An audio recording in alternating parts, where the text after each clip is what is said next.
नमस्कार, उत्तराखंड विशेष देख रहे हैं आप सभी दर्शकों का स्वागत। मैं हूं आपके साथ परमीत कौर वालिया। हरिद्वार में कावड़ मेले की तैयारियां अंतिम चरण में हैं। इस बीच मुख्यमंत्री पुष्कर सिंह धामी कावड़ मेले की तैयारियों का जायजा लेने हरिद्वार पहुंचे। सीएम धामी ने अधिकारियों के साथ समीक्षा बैठक की। इस बैठक में सीएम धामी ने कावड़ मेला 2025 की व्यवस्थाओं की जानकारी ली, साथ ही आगे की तैयारी के लिए अधिकारियों को निर्देश भी दिए। आपको बता दें, कावड़ यात्रा को लेकर सीएम लगातार गतिविधियों पर नजर बनाए हुए हैं। कावड़ यात्रा को लेकर सीएम पहले ही निर्देश दे चुके हैं, जिसके मुताबिक कावड़ मार्ग पर दुकानों पर लाइसेंस लगाना अनिवार्य है। ऐसे में बिना नाम लाइसेंस वाली दुकानें बंद की जाएंगी।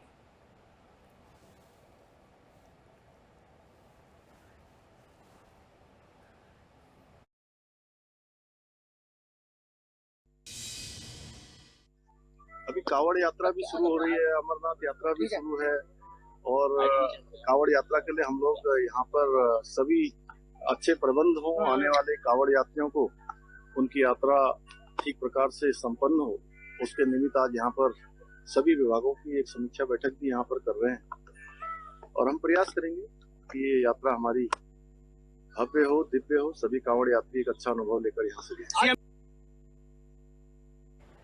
उत्तराखंड के हरिद्वार में मुख्यमंत्री पुष्कर सिंह धामी गंगा घाट पर स्वच्छता कार्यक्रम में शामिल हुए। उन्होंने मुख्यमंत्री पुष्कर सिंह धामी ने गंगा की साफ सफाई की, लोगों से स्वच्छ रहने की अपील की। इसके बाद सीएम ने बताया कि आगामी कावड़ यात्रा को लेकर किसी भी प्रकार की लापरवाही बर्दाश्त नहीं की जाएगी। सुरक्षा की दृष्टि से यात्रा को लेकर सभी तैयारियां पूरी हैं।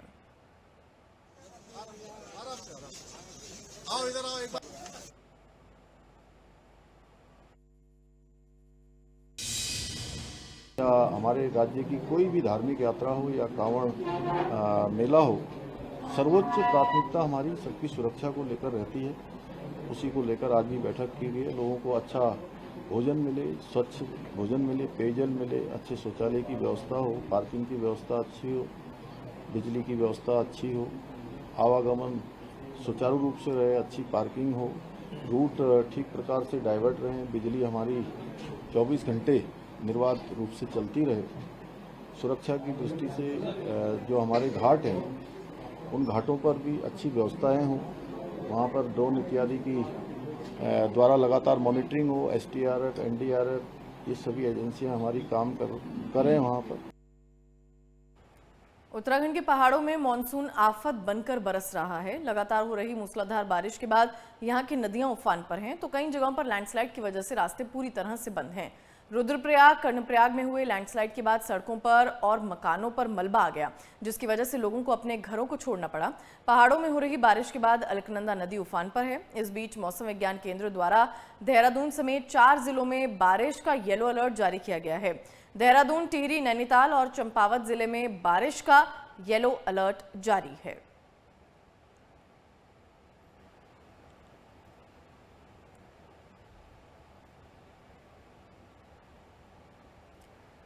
रुद्रप्रयाग में श्री केदारनाथ धाम से लौटते समय सोनप्रयाग लैंडस्लाइड जोन में हुई भारी लैंडस्लाइड के बाद हालात गंभीर बने हैं। इस दौरान यहां फंसे करीब 40 लोगों को एसडीआरएफ ने सुरक्षित निकाल लिया है। सूत्रों के मुताबिक यहां सोनप्रयाग के पास देर रात अचानक मलबा गिर गया था, जिसकी वजह से केदारनाथ धाम से लौट रहे 40 से ज्यादा तीर्थयात्री फंसे हुए थे। हादसे के बाद तुरंत कार्रवाई करते हुए एसडीआरएफ ने यहां फंसे 40 लोगों को सुरक्षित बचा लिया। तो वहीं यमुनोत्री हाईवे पर बादल फटने की घटना के चौथे दिन भी सिलाई बैंड से आगे वाहनों की आवाजाही शुरू नहीं हो पाई। हालांकि यहां पर पैदल आवाजाही सुचारू है, लेकिन उसमें भी खतरा बना हुआ है।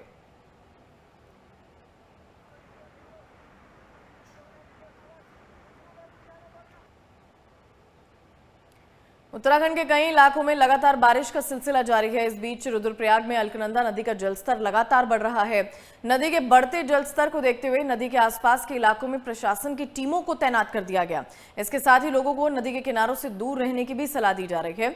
अलकनंदा नदी के बढ़ते जलस्तर के बाद प्रशासन लगातार नजर बनाए हुए है और किसी भी तरह के हालात से निपटने की पूरी तैयारी की गई है।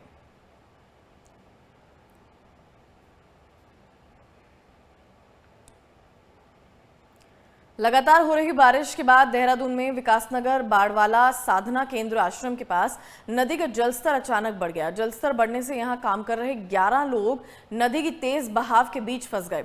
सूचना मिलने पर पहुंची एसडीआरएफ की टीम ने रेस्क्यू कर सभी लोगों को सुरक्षित बाहर निकाला। रेस्क्यू किए गए लोगों में 4 महिलाएं और 7 पुरुष शामिल हैं।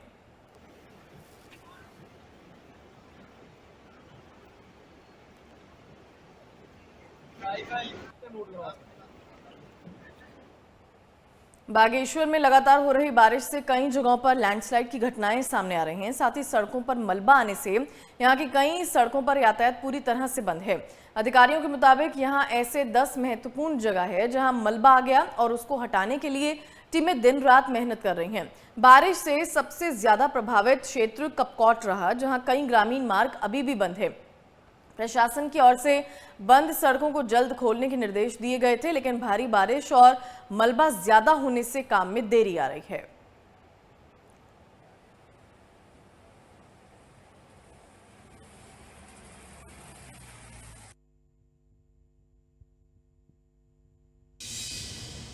रोड है जहाँ पर क्रॉनिक लैंडस्लाइड होता रहता है, तो रोड बराबर खुलती और बंद होती रहती है। तो वहाँ पर सेफ्टी और सिक्योरिटी के दृष्टिगत दोनों तरफ हम लोगों ने साइन बोर्ड लगाने के लिए भी निर्देशित कर दिया है और विभागों के द्वारा उसमें चेतावनी बोर्ड लगा भी दिए गए हैं। साथ ही साथ वहाँ पर पुलिसकर्मी या पीआरडी जैसी भी उपलब्धता हो, उनकी तैनाती भी सुनिश्चित की जा रही है ताकि लोगों को आवागमन में दिक्कत ना हो।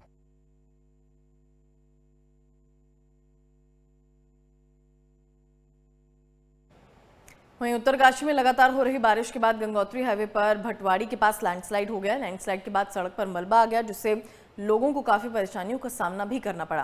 हालांकि मार्ग को फिर से सुचारू करने के लिए रेस्क्यू टीमों को तैनात किया गया है, लेकिन सड़क पर आए मलबे को देखते हुए ये अंदाजा लगाया जा सकता है कि रेस्क्यू काम अभी और चलाया जाएगा।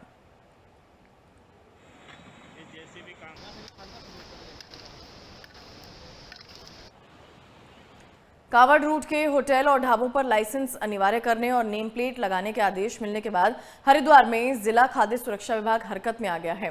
कावड़ की शुरुआत से पहले विभाग की टीम हाईवे किनारे स्थित ढाबों और रेस्टोरेंट पर जाकर लाइसेंस डिस्प्ले करने के निर्देश दे रही है। साथ ही जिन स्ट्रीट फूड वेंडर्स के पास लाइसेंस नहीं है, उन पर भी लाइसेंस के लिए सख्ती की जा रही है। जिला खाद्य सुरक्षा अधिकारी का कहना है कि खाद्य सुरक्षा अधिनियम के तहत सभी दुकानदारों को लाइसेंस डिस्प्ले करना जरूरी है।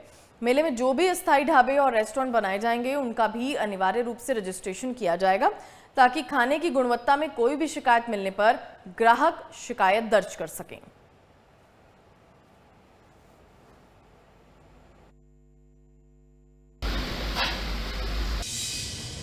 जो कांवड़ यात्रा है उसको सुचारू रूप से चलाने के लिए खाद्य संरक्षण मानक अधिनियम का अनुपालन सुनिश्चित कराया जाए। तो उसमें यही है कि जो लोग आ रहे हैं वो लाइसेंस लेकर काम करें। जो दुकानदार हैं, 2 तरह की दुकानें हैं, तो परमानेंट जो दुकानें हैं उसमें हम लोगों का निरीक्षण चल रहा है लगातार कि सब लोग जो है सफाई व्यवस्था रखें, लाइसेंस लें और लाइसेंस को डिस्प्ले भी करें, ताकि किसी को कोई शिकायत वगैरह करनी हो, कोई किसी के खाद्य पदार्थों में कुछ हो तो शिकायत में लाइसेंस की डिटेल रहें। उसके अलावा जो स्ट्रीट वेंडर्स हैं, जो 11 तारीख को जब शुरू होगी तब आते हैं, तो उसमें भी हमारा ये है कि सब लोग जो आ रहे हैं प्रशासन से अनुमति लेकर आएँ, बैठे खड़े हों और हमारे यहाँ भी रजिस्टर कराएं। तो रजिस्ट्रेशन का जो रजिस्ट्रेशन हो फ्री ऑफ कॉस्ट रजिस्ट्रेशन होता है सरकार द्वारा। जो स्ट्रीट वेंडर्स हैं उनकी फ़ीस माफ़ कर दी गई है, तो फ्री ऑफ कॉस्ट है। मोबाइल पर ऐप है, उससे भी कर सकते हैं कि CHC सेंटर जाकर करा सकते हैं, विभाग से मदद ले सकते हैं। धामी सरकार की ओर से कावड़ यात्रा के दौरान दुकानदारों, ढाबों और होटल व्यवसाय को लाइसेंस और पहचान दिखाने के निर्देश जारी किए गए हैं। कैबिनेट मंत्री गणेश जोशी ने कहा है कि जो भी निर्देशों का पालन नहीं करेगा उसके खिलाफ कड़ी कार्रवाई की जाएगी।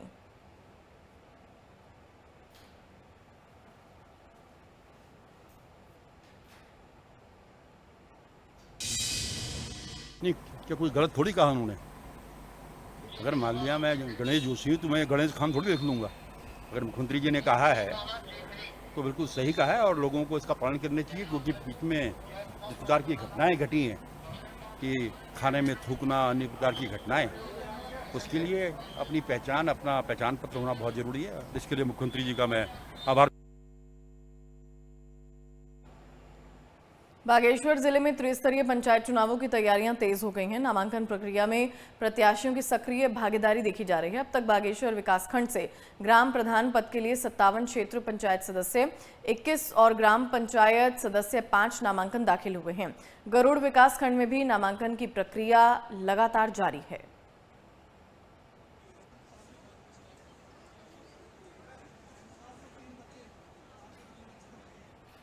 पिथौरागढ़ में पंचायत चुनाव की तैयारियां जारी हैं। जिलाधिकारी विनोद गोस्वामी ने नामांकन केंद्रों का औचक निरीक्षण किया।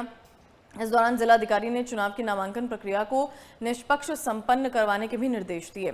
आपको बता दें, नामांकन के पहले दिन कुल 193 नामांकन प्रस्तुत किए गए थे, जिनमें जिला पंचायत सदस्य के कुल 32 में से 3 प्रस्तुत किए गए।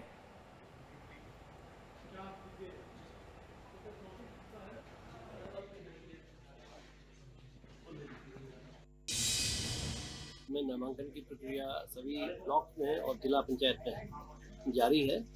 तो इसको देखने के लिए अभी मैं गया था, तो ब्लॉक में अभी गया हूँ। उसके अलावा बिहाट और नालीचना और आगे बिरनाग आदि क्षेत्रों में भी, मुंसियारी क्षेत्रों में भी जाने का कार्यक्रम है। सभी जगह शांतिपूर्ण निर्वाचन की प्रक्रिया चल रही है। अभी तो पहला ही दिन है, तो नामांकन पत्र अभी क्रय करने की प्रक्रिया ज़्यादा चल रही है। सुरक्षा की व्यवस्था समुचित है। सभी जगहों पर हमने जो हमारे निर्वाचन कार्मिकों के लिए भी और निर्वाचन लड़ने वाले नागरिकों के लिए भी समुचित व्यवस्थाएं करी हैं, बैठने की, इसके अलावा पेयजल, शौचालय और उनके लिए अन्य जो आवश्यक व्यवस्थाएं हैं, सभी जगह आवश्यक प्रपत्र वगैरह पहुंच चुके हैं। निर्वाचक नामावली जो मतदाता सूची है, उसकी प्रमाणित प्रतियां भी सभी जगह उपस्थित हैं। तो निर्वाचन की प्रक्रिया जिले में बिल्कुल शांतिपूर्ण और व्यवस्थित रूप से चल रही है। खबर अब अल्मोड़ा से, जहां पुलिस को नशे के खिलाफ अभियान में बड़ी सफलता मिली। यहां रानीखेत तिराहा कोसी के पास चेकिंग के दौरान पुलिस ने एक बाइक सवार को पकड़ा, जिसके कब्जे से नशीला पदार्थ बरामद किया है, जिसकी बाजार में कीमत करीब 3 लाख रुपए बताई जा रही है। पुलिस ने आरोपी के खिलाफ थाना सोमेश्वर में एनडीपीएस एक्ट के तहत मुकदमा दर्ज कर लिया है। मामले पर डीएसपी गोपाल दत्त जोशी ने बताया कि नशे के सौदागरों के खिलाफ सख्त अभियान चलाया जा रहा है और किसी भी हाल में ऐसे लोगों को बख्शा नहीं जाएगा।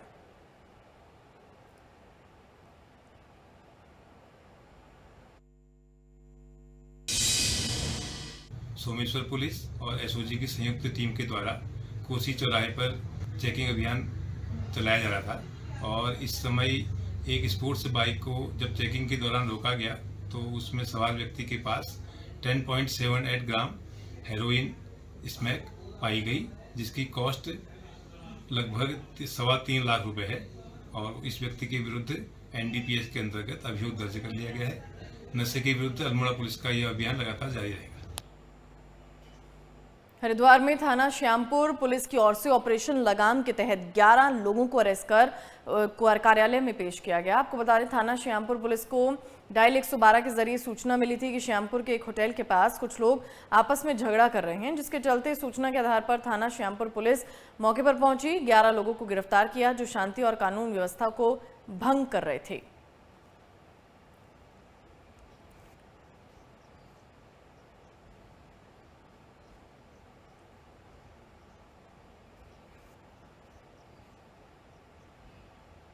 सीएम पुष्कर सिंह धामी के निर्देश पर उत्तराखंड में जगह जगह पर अवैध निर्माण के खिलाफ अभियान जारी है। उधम सिंह नगर में भी प्रशासन ने अवैध निर्माण के खिलाफ कार्रवाई करते हुए सरकारी जमीन पर बनी 5 मजारों को हटाया। यह निर्माण काशीपुर शहर के कुंडेश्वरी, आमबाग और अन्य जगहों पर की गई थी।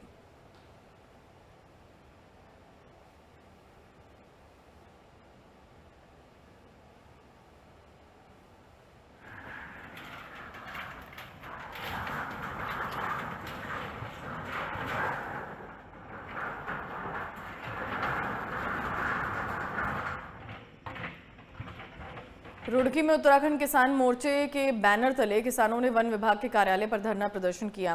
किसानों का आरोप है कि जंगली जानवर लगातार किसानों की फसलों को बर्बाद कर रहे हैं और वन विभाग आंखें मूंदे बैठा है। किसानों का आरोप है कि जंगली जानवरों से फसलों को होने वाले नुकसान के बारे में वो पहले भी कई बार शिकायत दे चुके हैं।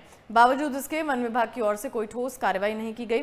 हालांकि किसानों को विरोध प्रदर्शन को देखते हुए विभाग के अधिकारियों ने किसानों की हर संभव मदद का भरोसा दिया। तैयार हो जाए, उसकी फसल को नुकसान करके परेशान करो। वन विभाग अपनी जिम्मेदारियों से कहीं ना कहीं भाग रहा, अपनी जिम्मेदारियों का निर्वहन नहीं कर रहा। जंगली जानवरों ने किसानों की फसलें पूर्ण रूप से बर्बाद कर रखी। उसमें माया नंबर 1 पर, नंबर 2 पर बंदर, नंबर 3 पर जंगली सुअर, टुआलों के कोठों में सांप बड़े बैठे, कहीं मगरमच्छ आ रहा, कहीं हाथी का प्रकोप। जिस तरीके से किसानों की फसलें चौपट कर रहा है, तो वन विभाग इसमें कोई काम नहीं कर रहा। वन विभाग की आंखें खोलने के लिए, वन विभाग को सोई हुई नींद से जगाने के लिए आज किसान यहाँ पाए थे। आप किसान को राहत देने के लिए इन जंगली जानवरों से किसानों को छुटकारा दें, नहीं तो किसान इन कार्यालयों पर तड़ा जड़ने का काम करेगा। इनका फायदा फिर किसान को कुछ नहीं हो रहा। मेनली इनके 2 मुद्दे हैं। एक तो जो प्रतिबंधित प्रजाति के जो पेड़ हैं, जो इनके निजी खेतों में या घरों में जो खड़े हैं, उसमें परमिशन वगैरह में ये कह रहे हैं कि दिक्कत हो रही है इनको, ठीक है। और दूसरा, वन्य जीवों से जो फसलों को इनके क्षति होती है, उस चीज़ की दिक्कतें हैं। तो ये तो हमारे संज्ञान में पहले से ही है, लेकिन जैसे जो प्रतिबंधित पेड़ हैं उसमें तो नियमानुसार हम कार्रवाई करते हैं। लेकिन थोड़ा किसान भाइयों का ये कहना है कि शीशम वाला जो पेड़ है खासकर, वो अगर उस लिस्ट से हटा दें तो उसमें परमिशन की ज़रूरत नहीं पड़ेगी और हम लोगों का काम थोड़ा आसान हो जाएगा। तो अब ये तो थोड़ा पॉलिसी लेवल का डिसीजन है कि मतलब अब उसमें हम तो हटा नहीं सकते हैं। जो उसमें पॉलिसी जो बनी हुई है उसके अकॉर्डिंग ही हम लोग कार्रवाई करते हैं। हरिद्वार पुलिस ने गाड़ी चोरी करने वाले अंतर्राज्यीय गिरोह का पर्दाफाश किया। एसएसपी प्रमेंद्र सिंह डोभाल की अगुवाई में की गई इस कार्रवाई में पुलिस ने 2 कारें और 7 मोटरसाइकिल बरामद की। इसके साथ ही पुलिस ने चोरी की वारदातों में 4 आरोपियों को गिरफ्तार किया है, जबकि एक फरार आरोपी की तलाश की जा रही है। पुलिस ने खुलासा किया है कि ये गिरोह चोरी की गाड़ियों को मॉडिफाई कर बेचता था।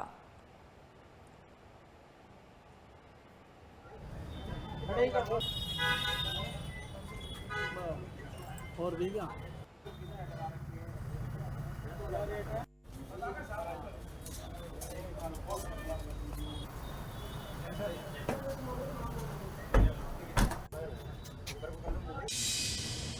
आज थाना गंगनहर में 3 अलग अलग मामलों में 2 4 पहिया वाहन, जिसमें एक क्रेटा और एक सिलेरियो गाड़ी और 7 मोटरसाइकिलें बरामद की गई। जो 4 अभियुक्त पुलिस के द्वारा पकड़े गए हैं, इसमें एक विधि विरुद्ध जो अभियुक्त है वो भी इसमें पकड़ा गया है। पूरे घटनाक्रम में जो 7 मोटरसाइकिल और दोनों जो 4 पहिया वाहन हैं वो या तो गंगनहर या इसके आसपास से ही चोरी किए गए हैं। तो ये एक अच्छी उपलब्धि है थाना कोतवाली गंगनहर और उसकी पूरी टीम के लिए।